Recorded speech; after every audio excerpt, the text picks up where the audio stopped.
Hello, everybody. It's George from Ireland. So, welcome back to my channel. And yes, I have showered for a change. But anyway, this is about Ukraine joining NATO because the leader of Reform UK, Nigel Farage, he controversially a few days ago said that really it was this talk of Ukraine being admitted to the North Atlantic Treaty Organization that precipitated the war. But you've got to be fair to Mr. Farage. He did say that Russia is at fault. It was Putin's decision. They started the war. Now, they're very seldom conflicts where one side is 100% good and the other 100% evil. And I have heard it from the mainstream Russian perspective. I mean, unlike most people in the United Kingdom, I've watched Первом, Россия, and various Russian TV channels, watched their news broadcasts, read some of their newspapers, and even today on Instagram, following Kremlin Towers, Putin, and his various Putin mouthpieces. So I do comprehend their worldview, which is not to say I sympathize with it. I mean that in the literal sense of I know what they believe and I can perceive their internal logic. Sometimes it's fallacious, sometimes it's based on outrageous falsehoods. Um, so the thing is that the Baltic republics, which are much smaller, joined NATO's nary a peep out of them. Why does Ukraine matter so much more? Partly because, of course, Kiev is the birthplace of Russia. It was Kievan Rus.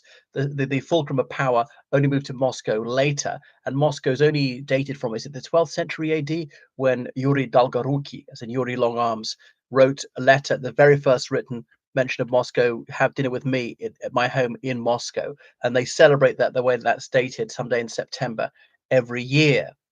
We don't really know when the city was founded, but I mean, they're prehistoric artifacts on that Kremlin hill. But anyway, so Russia was almost a failed state in the 90s, where even nuclear weapons troops weren't paid for 6 months. And Russia just could have been bought. And Russia completely imploding would not have been good news for the wider world because they would have had bio weapons, chemical weapons, nuclear weapons, the only thing they had to sell. Chechnya broke away, these bloody wars in the 90s. Tatarstan declared independence and was threatened to back down on that. So they did, because Tatarstan had gone, that could have set off a chain reaction, and Russia could have split up into dozens of different countries, a free for all, different countries piling in to grab territory. So maybe better thing that it did not completely implode. Although some people say no, seeing when Russia got back on its feet, how horrific that was for its neighbors, maybe even better thing if it had split up. But certainly, although there's all this condemnation of the Western world, it was the United States, it was West Germany, it was France, it was the United Kingdom, and even Oriental countries like Japan. They're the ones who bailed Russia out, who saved them, gave them the loans they desperately needed them. It's very easy to point the finger rather than accept it was the Communist Party had ruined things, had oppressed them, had terrorized them. Is Yeltsin's incompetence and his kleptocracy, his peculation that led to Russia being in that sorry impasse.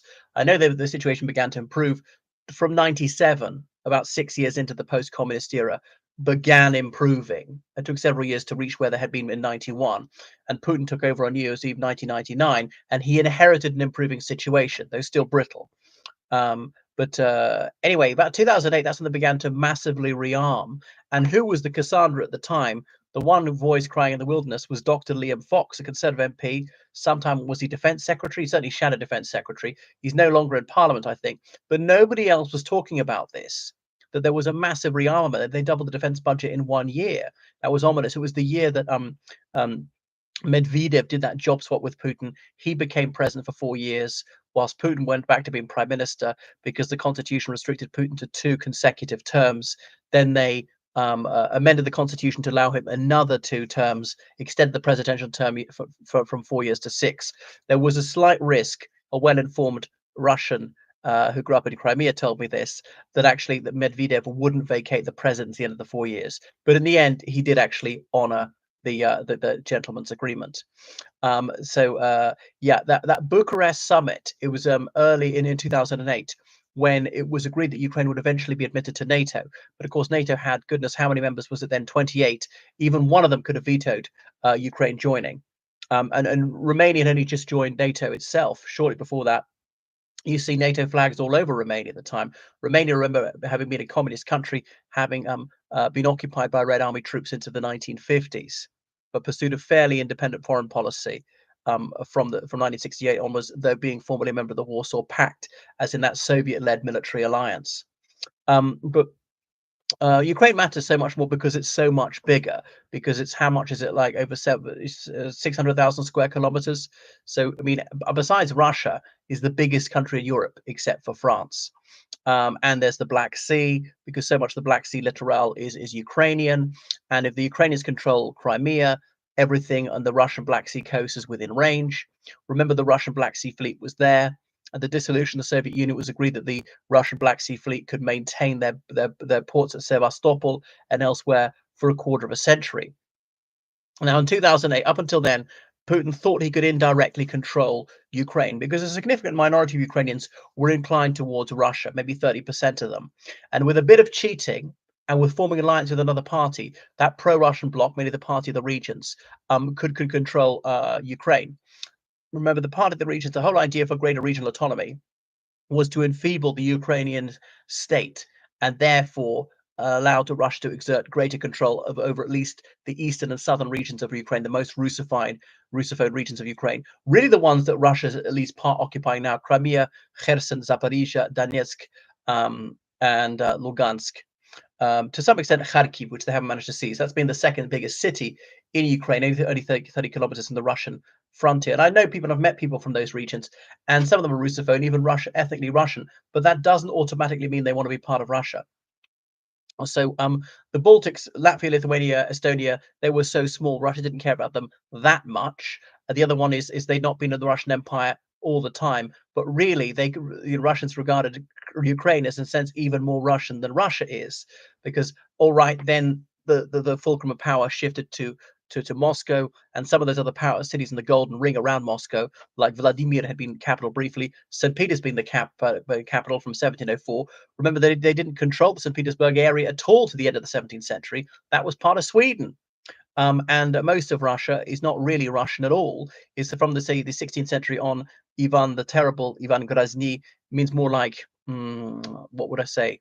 Uh, Fearsome, maybe better translation. He conquered Kazan from the Tatars, went east of the Volga, east of the Urals, and into the south into the Caucasus. So that's not real Russia. True Russia is to the west of the Volga, maybe to the south of the Gulf of Finland, to the north of the the Black Sea, and so on.